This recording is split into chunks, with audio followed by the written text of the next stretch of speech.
during that initial 2020 period where you were, really going all in on the company, you're pivoting now to doing mass. You talk about, raising money from friends, from, your partner, from other folks.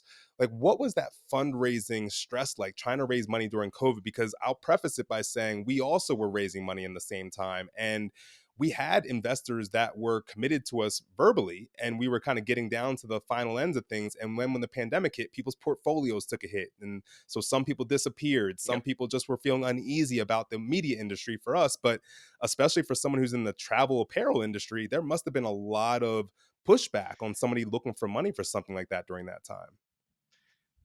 Yeah, I mean, listen, I think that it's always challenging with the fundraising, and to be fair, I personally think that a lot of these excuses from investors are a bunch of bullshit. Why? Because there's always something going on. There's the pandemic, then there's the war with Ukraine, then inflation's going crazy.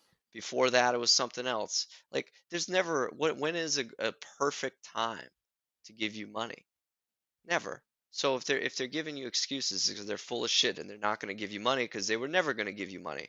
And a lot of these guys, honestly, don't aren't leads. You have these conversations with people and they talk to you and they say, "Oh, I lead rounds, I do X, Y, and Z," and they don't, and they're never going to do that. So I think, unfortunately, in your case, if I heard you right, is like people maybe said it gave you some, "Oh, we're interested or we're going to do this," and then they back out.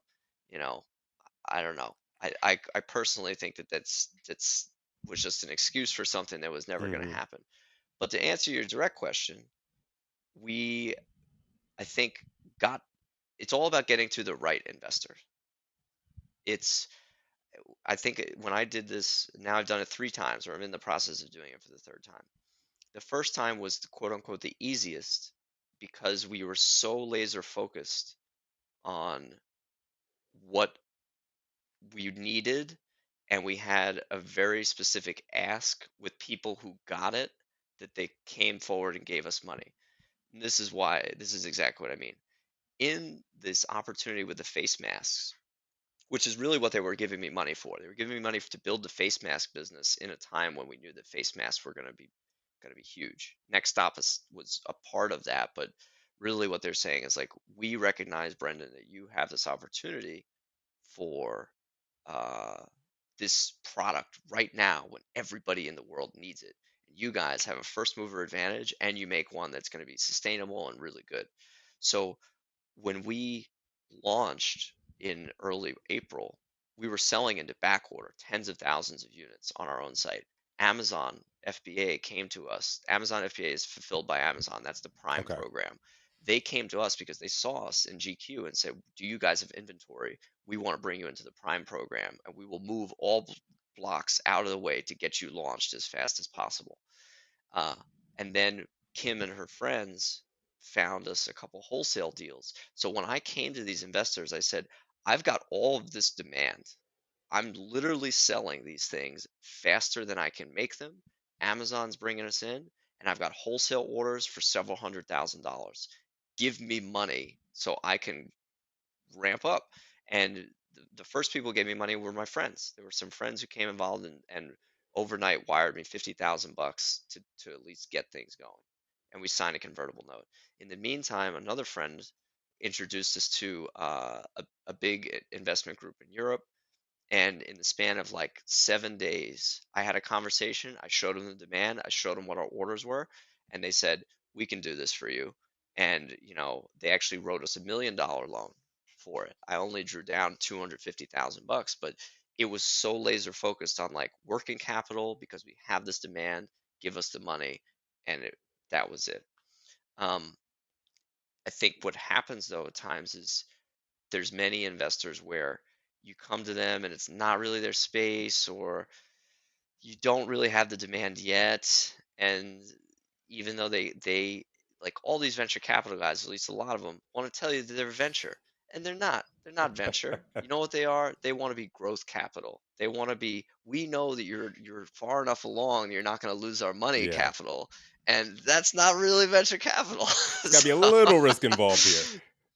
a little risk, like, and it's funny because in last year when I had to go and we ended up doing another loan to put it along. But I was talking to some people and they're like, yeah, come back when you're bigger and other things are happening and we'll give you the money. And I'm like, guys, when I'm bigger, I don't need your Exactly. money. That's the whole point.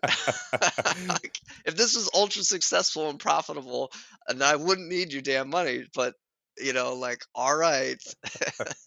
It's wild to me. So what I'd say is, trying to figure out what the who cares about your space a lot and who knows your space really deeply.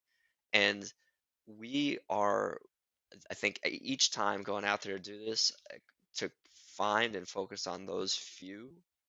And maybe there's more. I mean, if you're in crypto, you could basically do anything right now, and people will hand you money. But for other stuff, it's not that way. And I think you need to be really, really laser focused on who could you go to and uh, get them to write you a check quickly. If there's any fiddle futzing around, it's already that to me. It's like dating, like once upon a time you used to be on Tinder or Bumble, right? And if you message and they don't message back right away, or they message back and then it dies off, it's Yeah, never let gonna it go. happen. You're never gonna see this person. It's the same. It's the same with I investors. like that analogy, and you're right too, because even if you do happen to get that investor, that's actually probably not a good thing either. Because now you're going to have somebody who is tied to your company, equity wise, and wants to have input on, even if they don't have like the ability to do anything themselves because they're a minority owner, but they're going to want that verbal input of like, why are you doing this way? And you're going to be wasting time trying to Yep. explain things to them. They're going to be giving you bad ideas that you're going to probably, at times Yep. maybe implement and then, hate yourself for. So I think that's a really excellent Yep. point. Yep. Yeah. I mean, it's just you want to have the right people, and at the end of the day, too, I think I don't you don't just want money, you want connections, you want scale. So if you come into somebody who says, "Hey, I can give you money and I can help you get into this place or get to these people or expand into this location." That's really, I think, the most important thing, because then it's helping you in more ways than Yep. just one. And I definitely had friends who've taken money where they didn't like the relationship, and later on were pressured to do a lot of things that became uh Yeah, but you bring up downright yeah, and you bring up awful. an excellent point of like those strategic partnerships, those strategic investors can, yeah, if they have a media outlet that they can now push your content out to, or they have relationships to airlines or what have you, Yeah. in your industry, like that's Yep. big. And so, yeah, don't just look at investment raising as a zero sum game around money. Like, no, there's also other things that are, other resources that these people may have that can be a benefit to the Yep. business and the growth of the business. But even with the ones who are saying no Yep. to you, like how did you and how do you, because I know you're still going through, fundraising, like how do you stay Yep. positive in the face of no's? Like how do you not internalize that going into your next meetings? Yeah.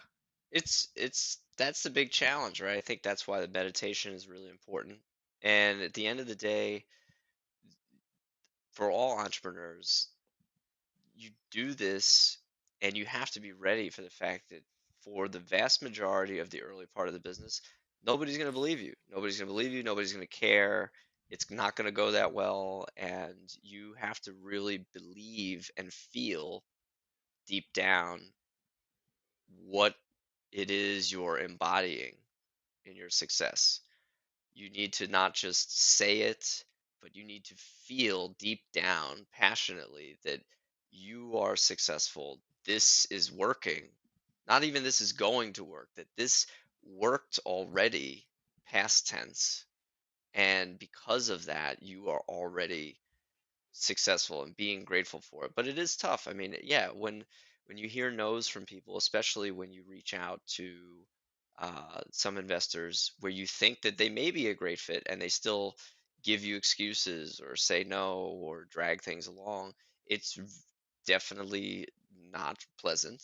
And it's the type of thing where at least I try to focus back in on the business and see what we can always be generating success in the business side to give you that that positivity.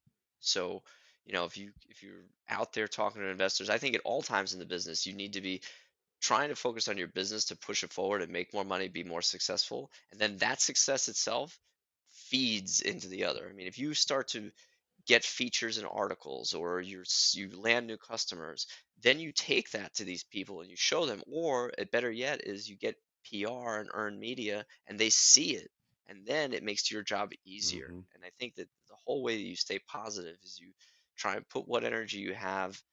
You gotta have to brute force it a little bit and go out and find these investors and just keep on them. But in the meantime, it's even now turning around to my team and being like, all right, what wins can we get this week that are going to help us? What wins are we going to be able to take and truly show progress?